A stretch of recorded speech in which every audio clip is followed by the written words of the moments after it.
My self Vikrant Yadav. आज हम जो पढ़ने वाले हैं वो एक नया चैप्टर है, डी एवं एफ ब्लॉक के तत्व। देखिए होता क्या है, जो 3 मार्क्स वेरी करता है। आपने आवर्त सारणी 11th क्लास में चैप्टर पढ़ा होगा। आवर्त सारणी क्या होती है, जिसमें विभिन्न, अगर बात करें, बहुत सारे जो तत्व को एक सीक्वेंस तरीके से, एक अरेंजमेंट में, अगर उनके गुणों के आधार पर एक सीक्वेंस में अरेंज किया जाता है, वो प्रॉपर्टी आपकी क्या होती है, आवर्त सारणी होती है। क्लियर है। जिसमें आपने ब्लॉक के बारे में भी पढ़ा था। आपने ये वाला जो ब्लॉक, इस साइड वाला जो, अगर बात की जाए, ये वाला जो ब्लॉक जिसे मैं इंडिकेट कर रहा हूँ, क्योंकि हाइड्रोजन तो किसी ब्लॉक में आता नहीं, जिसका हाइड्रोजन का आपने चैप्टर भी पढ़ा था, जिसे आवर्त सारणी में एक विशेष स्थान दिया गया है, ये पढ़ चुके हो आप। लेकिन इस केस में जो ये वाले जो एलिमेंट है, ये वाले इतने, इस ग्रुप को जो बात करें, ये वाला जो ग्रुप है, इसको क्या बोलते हैं, एस ब्लॉक। भाई ये वाला जो ग्रुप बोला जाता है, कौन सा बोला जाता है, एस ब्लॉक। ये बीच वाले जो 40 एलिमेंट है, ये कौन से बोले जाते हैं भाई, आपके डी ब्लॉक। ये जो ब्लॉक बोला जाता है डी ब्लॉक। इस साइड वाला जो ये ब्लॉक का पूरा जो बचा हुआ, ये कौन सा है आपका भाई, पी ब्लॉक बचा हुआ है। जिसे मैं एक बार बता देता हूं, ये वाला जो आपका है, ये कौन सा है, पी ब्लॉक है। मैं जिसे अंडरलाइन कर रहा हूं, ये वाला कौन सा है, डी ब्लॉक है। ये वाला कौन सा है, एस ब्लॉक। और सबसे नीचे जो दे रखा है, ये वाला क्या भाई, आपका एफ ब्लॉक। ये 4 ब्लॉक में आपको आवर्त सारणी में बांटा गया है। इनको अगर बात है एस, ये जो तत्व है, ये सारे जो एस ब्लॉक के अंदर जो तत्व है, वो एस ब्लॉक के तत्व कहलाते हैं। जो डी ब्लॉक के अंदर तत्व है, वो डी ब्लॉक तत्व है। पी के अंदर पी ब्लॉक तत्व, और जो एफ ब्लॉक के अंदर वो एफ ब्लॉक तत्व कहलाते हैं। क्लियर है। दूसरी चीज ये पढ़ी थी कि इनका नाम क्यों पड़ा, कि भाई इसको डी ब्लॉक क्यों बोलते हैं तत्व, इनको पी ब्लॉक क्यों बोलते हैं। इनके अगर बाह्यतम कोष में इलेक्ट्रॉन की बात करो, जिनका अगर इनका जो पी कक्षक वाले जो आपके तत्व हैं, इनके बाह्यतम कोष में जो अंतिम इलेक्ट्रॉन पी कक्षक में भरा जाता है, डी ब्लॉक के तत्वों में जो बाह्यतम कोष में अंतिम इलेक्ट्रॉन डी कक्षक में भरा जाता है। एस ब्लॉक के जो तत्व है, इनका जो अंतिम इलेक्ट्रॉन एस कक्षक में भरा जाता है। और एफ ब्लॉक के जो तत्व है, इनका जो अंतिम इलेक्ट्रॉन कहां भरा जाता है, बाह्यतम कोष में, एफ ब्लॉक में या एफ ऑर्बिटल में भरा जाता है, एफ कक्षक में भरा जाता है। एक चीज अब देखी जाती है, हम जो चैप्टर पढ़ रहे हैं ओनली डी और एफ, मतलब ये वाला ब्लॉक और ये वाला ब्लॉक पढ़ रहे हैं। डी ब्लॉक के तत्वों की अगर मैं बात करूं, डी ब्लॉक के तत्वों का एक दूसरा नाम और है, इनको बोला जाता है संक्रमण तत्व। एक दूसरा नाम है संक्रमण तत्व। इनका संक्रमण तत्व नाम क्यों पड़ा, क्यों कहा जाता है, सबसे क्वेश्चन नंबर फर्स्ट है, क्योंकि एक एक क्वेश्चन इस चैप्टर के, ये कि छोटे छोटे क्वेश्चन बनते हैं। सबसे शॉर्ट चैप्टर आपका अगर पूरे सिलेबस में कोई आता है तो वो ये है, लेकिन सबसे इंपॉर्टेंट भी है, क्योंकि यहाँ हर छोटी बात से एक सवाल बन जाता है। तो पहले सबसे पहला सबसे इंपॉर्टेंट क्वेश्चन है कि संक्रमण तत्व इसे क्यों कहा गया, डी ब्लॉक को संक्रमण तत्व क्यों कहते हैं। तो पहली बात है इसमें कि ये जो ब्लॉक की अगर बात है, जो डी ब्लॉक के तत्व हैं, ध्यान से सुनना भाई, जो पी ब्लॉक के साथ और एस ब्लॉक के तत्वों के साथ एक ट्रांजिशनल बिहेवियर शो करते हैं, मतलब दोनों में आपस में संक्रमण होता है। जो ये तत्व हैं, इनके साथ भी कंपाउंड बनाते हैं, यौगिक बनाते हैं, और इनके साथ भी उपसंयोजक यौगिक इनके आयनिक फॉर्म में लेकर बना रहे होते हैं। दोनों के साथ ही संक्रमण करते हैं, आपस में उनके यौगिक बनाते हैं, संक्रमण अवस्था में आते हैं। इस कारण इन तत्वों को क्या बोला जाता है भाई, संक्रमण तत्व बोला जाता है। क्लियर। अब संक्रमण तत्व कहते हैं, किसी दूसरी टर्म्स में अगर बात करें, संक्रमण तत्व उन्हें कहा जाता है जिनके पास रिक्त, अगर अपूर्ण या बात करें आंशिक, अपूर्ण या आंशिक रिक्त डी कक्षक, आंशिक n-1 डी कक्षक। यहाँ पे n-1 का मतलब क्या है वो भी बताएंगे। इसका इलेक्ट्रॉनिक विन्यास पढ़ेंगे। इनका बाह्यतम कोष के जो डी ब्लॉक के जो बाह्यतम कोष का इलेक्ट्रॉनिक विन्यास क्या होता है भाई, n-1 d1 to 10 और ns 0 से 2।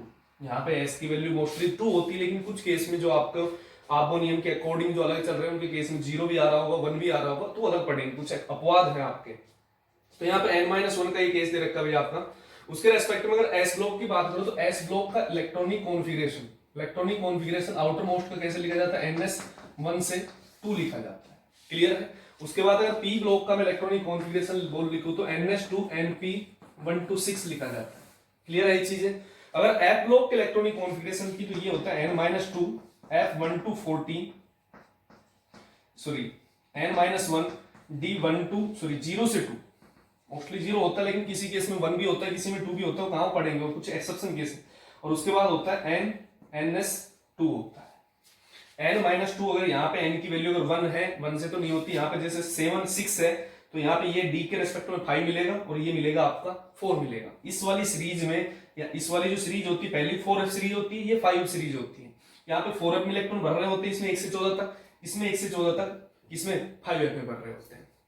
दूसरी चीज कि संक्रमण तत्व डी ब्लॉक की अगर बात की जाए, बहुत सी चीजें छोटे छोटे पॉइंट इसमें बहुत सारे बन रहे होते हैं, तो ये वाला आपका ब्लॉक है। एक चीज देखना, इसको मिटा देते हैं, हम यहीं पे पढ़ेंगे, क्योंकि पी ब्लॉक का एक अलग चैप्टर चलता है, एस ब्लॉक के बारे में आप 11th में पढ़ भी चुके हैं। देखना भाई, देखना भाई, अगर बात की जाए इनको, अगर संक्रमण तत्व की बात करें, संक्रमण तत्व की संख्या, अगर संक्रमण, अभी बात हुई कि संक्रमण तत्व कहते किसे थे, जिनके पास अपूर्ण या आंशिक रिक्त कक्षक, क्योंकि इसमें अगर बात है कि जो डी ऑर्बिटल के इनका अंतिम कक्षक में डी इलेक्ट्रॉन में भर रहे होते हैं, भाई अंतिम जो इलेक्ट्रॉन किस में आ रहा होता है, डी कक्षक में आ रहा होता है। अगर वो अपूर्ण है, मतलब कंप्लीट नहीं है, मतलब डी में अधिकतम कितने इलेक्ट्रॉन आ सकते हैं, 10। अगर 10 से एक भी कम है तो तत्व बोला जाएगा संक्रमण तत्व, जिनमें D10 कॉन्फ़िगरेशन होता है, D10 विन्यास होता है। अब D10 किन में, भाई यहां से D1 है, यहां से यहां तक की संख्या कितनी, 10 है। लास्ट में हमें पता जिंक में भी D10 होता है, कंप्लीट भरा होता है। ये बात करें कैडमियम, अगर बात करें सॉरी CD में, कैडमियम में इसमें भी D10 होता है। मरकरी में भी बात करें कितना होता है, D10 होता है। ये फुल्ली फिलिड होता है, तो इसलिए ये तत्व क्या नहीं बोले जाते हैं, संक्रमण तत्व नहीं बोले जाते। अच्छा सवाल है, जिंक, कैडमियम और जो मरकरी होता है ये संक्रमण तत्व नहीं कहलाते। क्वेश्चन आता है क्यों, तो क्यों कहेंगे, क्योंकि इनका जो आंशिक जो डी कक्षक होता है वो बिल्कुल फुल्ली फिलिड होता है, पूर्ण रूप से भरा होता है, इसलिए क्या नहीं कहलाते, संक्रमण तत्व नहीं कहलाते। दूसरी चीज अगर बात की जाए डी ब्लॉक के, अगर ये संक्रमण तत्व देखना, यहां से अगर आप लेंथेनम के बाद, लेंथेनम एक नाम का एक एलिमेंट आता है 57 नंबर पे, 57 के बाद सीधा आप देखते हो डी ब्लॉक का 72 नंबर का एलिमेंट लिखा होता है। अब 57 के बाद 58 आपका सीरियम आता है यहाँ पे नीचे, जो कि ए ब्लॉक में चल रहा होता है। वहां से 72 के बाद आने के बाद हाफनियम जो आता है 72 पे आता है। इनके बीच के जो एलिमेंट, यहाँ से इसके बीच में से जो निकल के आ रही है, इसलिए निकल के आ रही है, इनको संक्रमण तत्व है, इनके बीच में निकल के आ रही है, तो इनको अंतः संक्रमण तत्व भी बोलते हैं। इनका जो नाम है दूसरा अंतः संक्रमण तत्व बोले जाते हैं।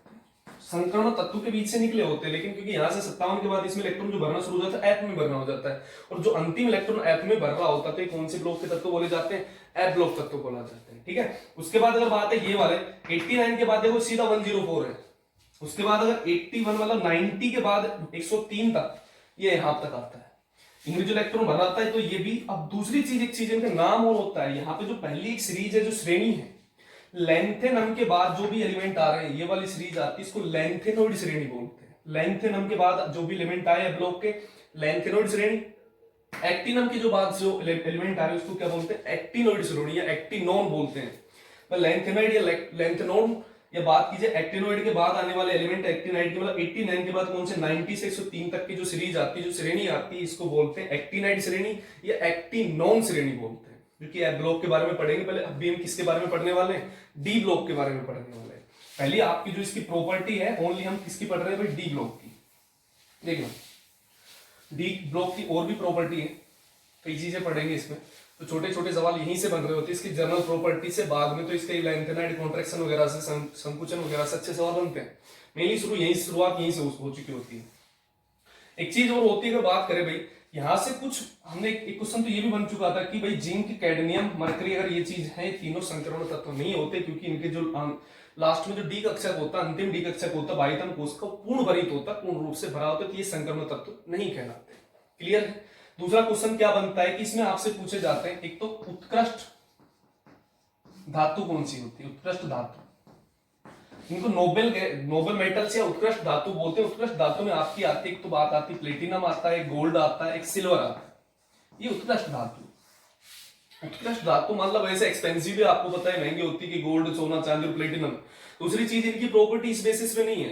दूसरी की, एक तो ये संक्षारण, आप कोरिजन की बात करते हो, या दूसरा अम्ल के प्रति बिहेवियर इनका कम होता है। ये इनके अगर कोरिजन में, क्योंकि सोने का कोरिजन नहीं होता है नॉर्मली, बहुत होता भी तो बहुत ना के बराबर होता है लंबे टाइम में। सोने, चांदी, लोहा तो जैसे जंग लग जाता है, सोने की नहीं लगता है, तो इनकी प्रॉपर्टी कुछ अलग होती है। प्लेटिनम की भी जंग नहीं लगता है, सिल्वर की भी, इनका कोरिजन नहीं होता, संक्षारण नहीं होता। लोहे का संक्षारण पढ़ेंगे हम, विद्युत रसायन चैप्टर है, वहां पे हम पढ़ रहे होंगे। लोहे का जैसे जंग लगना एक संक्षारण की प्रक्रिया है, जो पड़े पड़े गलने लग जाते हैं।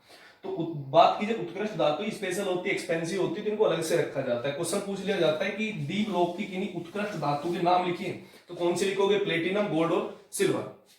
एक पूछ लिया जाता है आपका प्लेटिनम समूह धातु कौन सी होती है? प्लेटिनम समूह धातुओं का नाम पूछा जाता है, कौन सी होती है? तो प्लेटिनम से रिलेटेड जो प्लेटिनम होता है आपका, जो इससे रिलेटेड धातु होती है, ये बॉक्स में डाल रहा हूं, ये वाले देखना, ध्यान देना भाई इसको। यहाँ पे जो ruthenium, rhodium, palladium, osmium, iridium और प्लेटिनम, ये 6 के 6 जो एलिमेंट है, ये प्लेटिनम समूह धातु बोली जाती है। पूछ लिया जाता है कोई प्लेटिनम समूह धातु के कोई दो नाम लिखिए, तो यहाँ पे आरयू आरएच का दे सकते हो, ओस्मियम या इरिडियम का दे सकते हो, प्लेटिनम या पैलेडियम का दे सकते हो। इनमें से कोई दो नाम या 3 नाम जो भी पूछ सकता है, या उनका इलेक्ट्रॉनिक कॉन्फिगरेशन भी पूछ सकता है, तो पूछ सकता है। तीसरी चीज, जो सारी की सारी धातुएं जो होती है, मैं बात है कि जो डी ब्लॉक में सारे के सारे तत्व होते हैं, ये धातुएं होती हैं। अब क्वेश्चन आता है कि डी ब्लॉक के सारे तत्व धातुएं क्यों होती है? क्वेश्चन अच्छा है भी। तो धातु का मेन रीजन क्या है कि इनकी कहानी होती है, सारे के सारे जो डी ब्लॉक के तत्व हैं, ये ऑक्सीजन अवस्था प्लस में शो करते हैं, ये विभिन्न ऑक्सीजन अवस्था शो करते हैं। बात की जाए ऑक्सीजन अवस्था क्या होती है, विभिन्न का मतलब जैसे कि +2 शो करते हैं, +3 शो करते हैं, +4 शो करते हैं, +5 शो करते हैं, +6 शो करते हैं, +7 विभिन्न ऑक्सीकरण अवस्था शो करते हैं। बात आती है कि ऑक्सीकरण अवस्था क्या होती है, कोई भी तत्व बात की जाए या कोई भी आयन की बात की जाए, कितने इलेक्ट्रॉनों ले रहा है या कितने इलेक्ट्रॉनों दे रहा है, ऐसी जो प्रॉपर्टी आती है किसके थ्रू आती पढ़ते भाई, ऑक्सीकरण अवस्था के थ्रू पढ़ते हैं। बात की जाए कि भाई वो यहाँ पे +2 लिखा हुआ था, मतलब किसी भी एलिमेंट में 2 इलेक्ट्रॉन दिए, +3 लिखा तो 3 इलेक्ट्रॉन दिए, +4 लिखा तो 4 इलेक्ट्रॉन दिए। तो डी ब्लॉक के तत्व विभिन्न ऑक्सीकरण अवस्थाओं में पाए जाते हैं, ऑक्सीजन अवस्था में पाए जाते हैं, लेकिन इलेक्ट्रॉन देते हुए पाए जाते हैं। सारे के सारे जो धातुएं हैं, जितने भी ये आपके तत्व हैं, ये सारे के इलेक्ट्रॉन देने की प्रवृत्ति होती है, जो कि जिनके पास इलेक्ट्रॉन देने की आसानी से परिवर्तित होती है वो धातुएं कहलाती है। क्योंकि धातुओं की प्रॉपर्टी होती है विद्युत की कुचालक होती है। कुचालक क्यों होती है विद्युत की? कुचालक का मतलब क्योंकि विद्युत फ्लो किसके कारण करती है, इलेक्ट्रॉन के कारण या आयनों के कारण। तो इलेक्ट्रॉन आसानी से डोनेट करेगी तो ये किस श्रेणी में रखी जाती है, धातुएं होती है। तो इसलिए सारे के सारे डी ब्लॉक के तत्व क्या धातुएं होती है। क्लियर है। फोर्थ एक पॉइंट और भी बनता है, डी ब्लॉक में सभी धातु एक तो सॉलिड फॉर्म में होती है, अकेला मरकरी ऐसी धातु है जो किस फॉर्म में पाई जाती है भाई, आपकी लिक्विड फॉर्म में पाई जाती है। बात करें जिंक और कैडमियम थोड़ी सॉफ्ट होती है, इनको वाष्पशील धातु भी कहते हैं, क्योंकि रखे रखी वोलेटाइल नेचर की होती है, थोड़े से टेम्परेचर में वोलेटाइल होने लग जाती है। जैसे कि आपका पेट्रोल उड़ने शुरू हो जाता है तो कुछ टेम्परेचर के बाद ही वोलेटाइल नेचर की हो जाती है। तो ये चीजें आपसे पूछ ली जाती है। बात आती है इसके अलावा और भी कई चीजें रह गई बीच में, देखो इसके बाद क्वेश्चन एक और आता है, आपकी बात की जाए कि सीयू अगर बात की जाए कॉपर से रिलेटेड, एक सेकंड देखना भाई, एक तो दो चीजें, एक चीज और रहेगी आपके अभी जो डी ब्लॉक आपने पढ़ा है, इसमें जो आपके जो वर्ग, अगर वर्ग की मैं बात करूं, आपने भी आवर्त सारणी के बारे में जो पहले पढ़ा हुआ है, आवर्त सारणी में 18 वर्ग होते हैं भाई। इधर से एस ब्लॉक में 2 वर्ग होते हैं, इसमें 3 से लेकर 12 तक होते हैं, इसमें यहां से 13 से लेकर बात कितने 18 तक वर्ग होते हैं। 18 वर्ग होते हैं जो आपकी वर्टिकल लाइन होती है, और 7 आवर्त होते हैं, एक आवर्त 1 से 7 तक होते हैं। क्लियर है, ये आप आराम से आपने आवर्त सारणी चैप्टर में पढ़ चुके हो। अब 3 नंबर का जो वर्ग होता है, अगर बात की जाए 12 नंबर का वर्ग है, इसको बोलते हैं, दोनों वर्ग का जो अलग से एक नाम दिया जाता है, इसको बोलते हैं अविशेष संक्रमण तत्व बोले जाते हैं। एक अलग से जो वर्ग 3 है और वर्ग 12, इसमें तो अगर बात की जाए आपका ये आते हैं, इसके एक और नीचे और आपका आ जाता है एक्टिनम। इसके बाद अगर बात करें यहां पे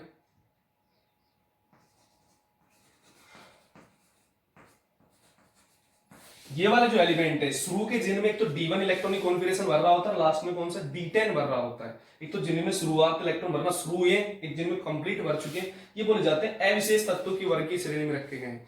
बात की जाए टोटल, अगर बात करें डी ब्लॉक में कुल तत्व कितने होते हैं, एक क्वेश्चन ये भी है भाई। 10 वर्ग होते हैं, 10 वर्ग है, आपने पता 10 वर्टिकल लाइन है, और ऐसे 4 आवर्त होते हैं डी ब्लॉक में, 4 आवर्त होते हैं, 1 2 3 4। और कितने अगर बात की, वर्ग कितने होते हैं 3 से 12 तक, कितने हो गए टोटल 10 आवर्त। तो 10 गुना 4 कितने हो गए 40 एलिमेंट किसमें होते हैं भाई, 40 तत्व किसमें होते हैं, डी ब्लॉक में होते हैं। अब 40 में से 4 तत्व ये और 4 तत्व ये, अविशेष संक्रमण तत्वों की संख्या कितनी होगी भाई, टोटल 8। अब बचे हुए जो तत्व, मतलब 4 से लेकर अगर बात की जाए 11 तक, 4 से जो 11 तक के जो तत्व रह गए, ये कौन से तत्व बोले जाते हैं भाई, विशेष तत्व बोले जाते हैं, विशेष संक्रमण तत्व। और इनकी संख्या भाई कितनी हो जाती है, 40 पे टोटल कितने हो जाएंगे, 32 हो जाएंगे। क्लियर है। एक चीज और चीज एक बात है कि चार, अगर डी को चार श्रेणियों में बांटा गया है, ये तो आपकी भाई यहाँ पे जो प्रथम श्रेणी अगर बात करें तो प्रथम श्रेणी या प्रथम संक्रमण श्रेणी कहेंगे इसे, ये आपकी जो सेकंड है द्वितीय संक्रमण श्रेणी की बात करें, ये आपकी तृतीय संक्रमण श्रेणी, और ये आपकी होती है चतुर्थ संक्रमण श्रेणी। इसको यहां से जो लास्ट इलेक्ट्रॉन 3D ऑर्बिटल्स में भरा हो जाता है, इसको 3D श्रेणी बोलते हैं, इसको 4D श्रेणी बोलते हैं, इसको 5D श्रेणी बोलते हैं, और इसको कौन सी श्रेणी बोलते हैं? 6D श्रेणी बोलते हैं। क्लियर है? तो ये कुछ एक चीजें हैं जो इंपॉर्टेंट तरीके से पूछे, चार श्रेणियों में बांटा गया है प्रथम संक्रमण श्रेणी के तत्व। आपके जो सिलेबस में चलती है ओनली किसकी डिटेल चल रही है? प्रथम श्रेणी के संक्रमण तत्वों के बारे में नॉलेज दी गई है, तो वो पढ़ने वाले हैं। इसके अगर बात है, इसके बाद जो पढ़ते हैं हम डी ब्लॉक के तत्वों का जो इलेक्ट्रॉनिक विन्यास है, वो भी इंपॉर्टेंट टॉपिक है। देखिए भाई क्या होता है इलेक्ट्रॉनिक विन्यास, क्या भाई अगर बात है इलेक्ट्रॉनिक विन्यास के बारे में आपने 11th में अच्छे से पढ़ा है।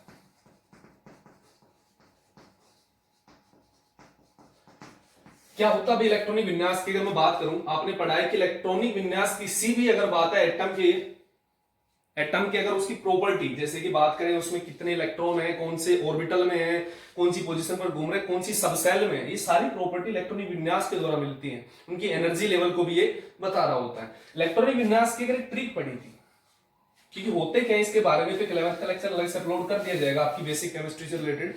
अब इलेक्ट्रॉनिक विन्यास की ट्रिक पढ़ी थी, वो ट्रिक वेरी इंपॉर्टेंट है। आप एक ही चीज को 2 बार रिपीट कर रहे थे। देखो कोई भी आप मैजिकल ट्रिक बना सकते हैं उससे, जरूरी नहीं कि यही हो। आपने पढ़ा था, इसमें आप कुछ भी बना सकते हो भाई। यहां से अगर बात है कि सुन, चलो हम लिख ही देते हैं क्योंकि ट्रिक से सारी चीजें याद होती हैं। ये होती प्यारे सुन।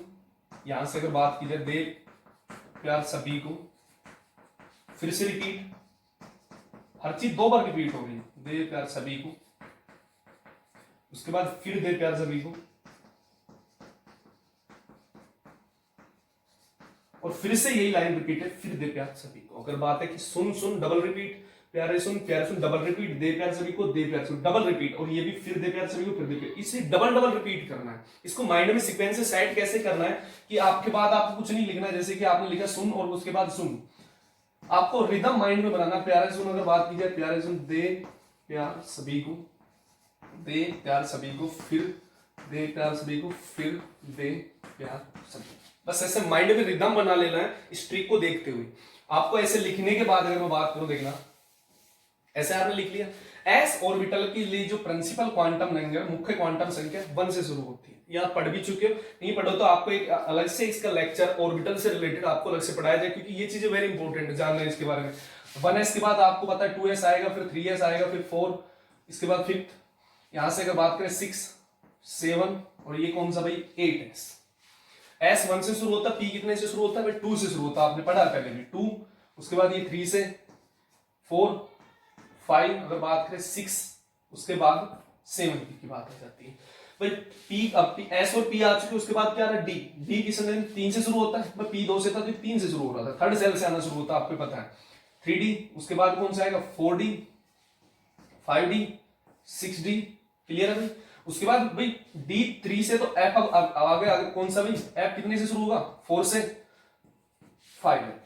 अब यहां तक इनकी अगर बात है, आपको पता है कि S ऑर्बिटल में अधिकतम 2 इलेक्ट्रॉन, P ऑर्बिटल में अधिकतम 6, D में अधिकतम 10, और F में अधिकतम कितने भर सकते हैं 14 भर सकते हैं। S में आप 2 भरोगे, S में फिर 2, P में 6, 2, 6, 2, 10, D में 10 भरे जाते हैं 6, S में 2, D में 10, 6, 2, F में 14 भरे जाते हैं, D में 10, 6, 2, 14, 6, सॉरी 10, 6 और 2।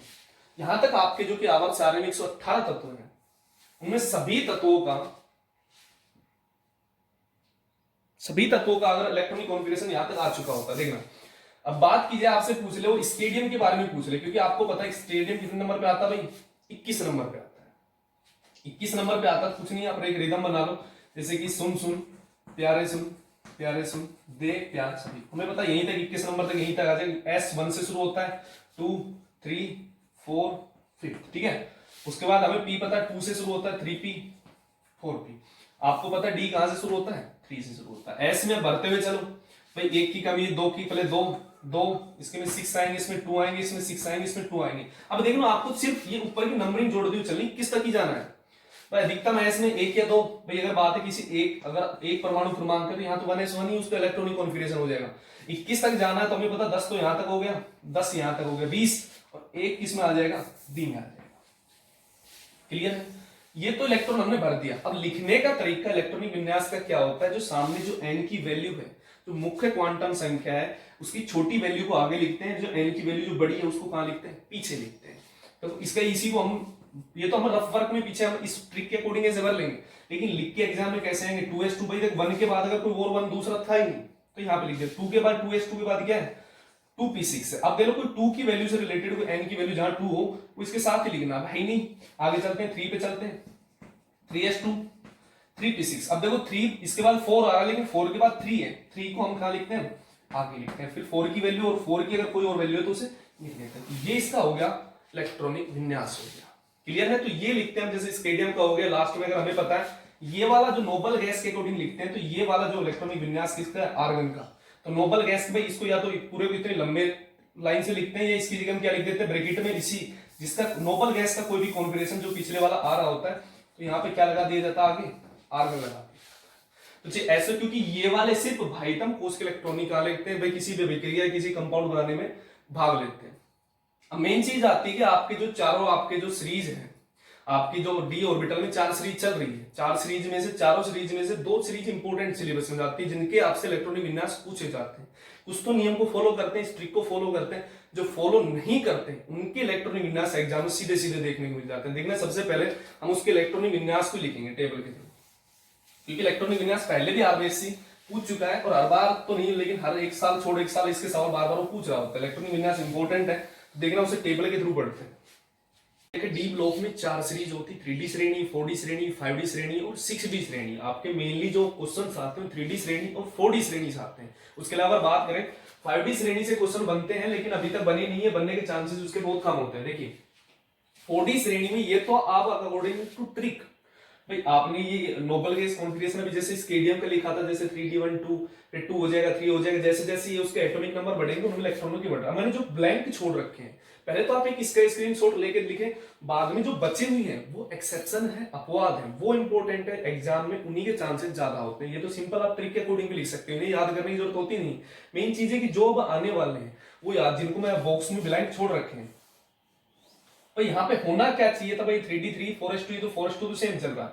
यहाँ पे D1 D2 D3 D5 D6 D7 D8 to D10, इसके बीच में D9 का गायब है। यहाँ पे मतलब होना चाहिए था नॉर्मली D4 4s2 ये होना चाहिए था, एक यहाँ पे क्या होना चाहिए 3D9 और 4s2 ये होना चाहिए था, होना तो ये चाहिए था, लेकिन ऐसा होता नहीं है। यहाँ पे आर्गन अगर बात की जाए होना ये चाहिए था सामने आर्गन, और यहाँ पे भी सामने आर्गन। लेकिन होता क्या है, कोई भी एक अलग थोड़ी पढ़ना, कोई भी जो ऑर्बिटल होता है वो अपने आप को अर्धपूरित या पूर्णपूरित करना चाहता है। स्टेबिलिटी के लिए स्टेबल तब होगा जैसे कि अर्ध डी में 10 इलेक्ट्रॉन आते, अर्धपूरित कब होगा जब इसमें 5 हो जाए, 5 आते हुए सम्मित हो जाता है और उसकी स्थायित्व बढ़ जाता है। स्थायित्व बढ़ाने के लिए क्या करता है, एस का 1 इलेक्ट्रॉन लेगा, 2 होते हैं, 1 इलेक्ट्रॉन लेगा तो 1 इलेक्ट्रॉन कहां जाएगा, डी में आ जाता है।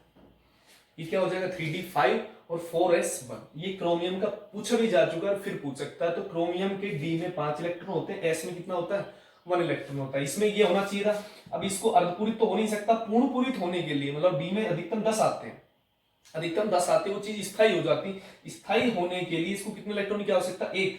वो किससे ले लेगा, 1 इससे ले लेगा, ये कितना कर लेगा D10। तो ये जो मैंने बॉक्स में डाले ये वाला और ये वाला, अगर बात की जाए, अगर बात करें कॉपर के लिए और क्रोमियम के लिए 3D श्रेणी का, इससे सवाल पूछा जा चुका है, नंबर अब इसका है, वो जल्द पूछा जाएगा। अब बात आती है 4D श्रेणी में।